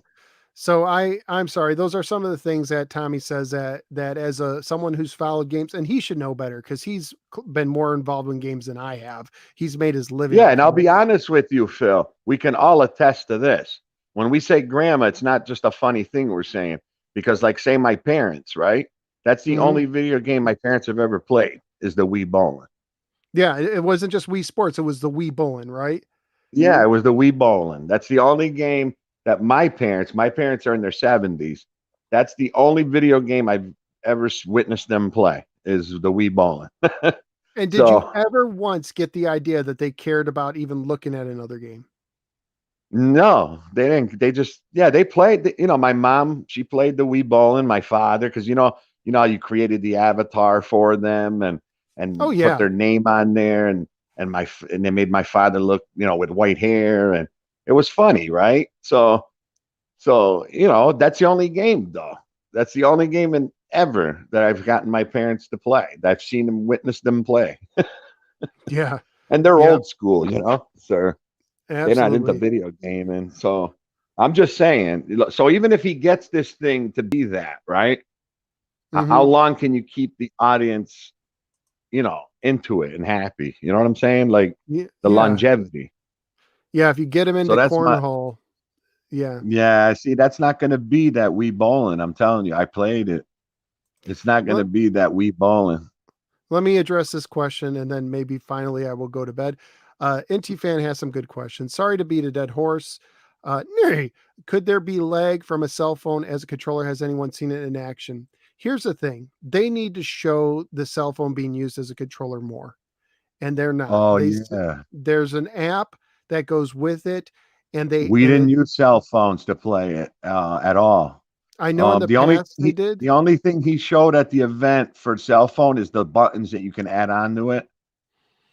Yeah, and who knows how well that works because no one's seen it work.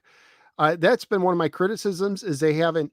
He talks about how the RFID cards work, but he never shows it actually working. He Hmm. talks about the cell phones working, but he doesn't. John, is it Alvarado? I think said on one interview that the cell phone Yeah, app will not work with every game because there's things that the Intellivision Amico controller can do exactly. that a typical cell phone cannot do. And so The uh, sensitivity or whatever. Yeah. yeah, the different gyroscopes and the stuff and in there, and so there's things that just won't. So some of the games theoretically will not even work with it at all. So why would anybody want to use a cell phone as a controller? Well, I'll tell you why. Because someone like me, I have multiple kids, and Hmm. if I had an Amico and I wanted to play a 4 or 5 player game, I don't want to have to spend whatever it's going to be to get an extra controller because the controllers No, have been rumored to be expensive, like 50 to because 100 you bucks a you're pop. better off just buying another system if you're going to Right. buy two more controllers. which then it's no longer affordable if you're paying even more. And if all my kids want to play the Yahtzee game, the Farkle game, that dice game together, then we're going to download the app and use the controllers. That way everyone can have their own controller. But See, I don't see it happening, Phil. But I don't know how well it works. I don't know how well it works. I don't see it So happening. Ninja Kitty says $80 per controller. That's insane. Yeah, so that's why I said you're better off buying another system. That's for insane. another room, because then you're getting 2 more controllers with another system. So you might as well, right? Because if you're going to pay 80 and 80 for 2 more controllers, that's 160 just for 2 controllers. But and what's the base unit? The lowest base unit, 250. So yeah, I mean, so that's $500 if you're buying 2 systems now. So then you can have the system. You can have a system hooked up in 2 different rooms and have 4 controllers total in your house. Yeah, I don't know. I don't see it happening. So. Now, let me just say this. All this stuff I tell people, I say this is stuff that's fixable if they took the time. This is stuff that they could address. And I try not just to criticize, I try to give advice at the same time. And so this whole stuff, you know what? If they wanted to, they could fix it. I guess they just don't want to. Well, it looks like Ben clicked off a little early, maybe prematurely. I don't know. So Ben, if you can hear this, thank you so much for joining the show. I do have to get to bed. I want to thank everybody for joining me as we talk about what's causing all this Amico craziness. I think Ben was a great guest to have on. I hope you guys have a great night. Yes, the controllers are Bluetooth, answering a question real quickly, but I do have to go to bed. So thank you guys for joining. I will try to get to some regular content. I got some other videos, non-Amico related, in that I will be posting in the future. I do have a Discord. You can join it. It's in the description. It's free to join. I have a Twitter. You can follow that as well. And of course, you can click like and subscribe for live streams playing retro games, retro game reviews, toys, retro toys, all that kind of stuff, retro trading cards. I cover a whole bunch of stuff. I have over 1,000 videos. Check it out if you're interested into that stuff. But thank you guys again for a nice night. And I'm sure I'll be back with more Amico news when something else happens.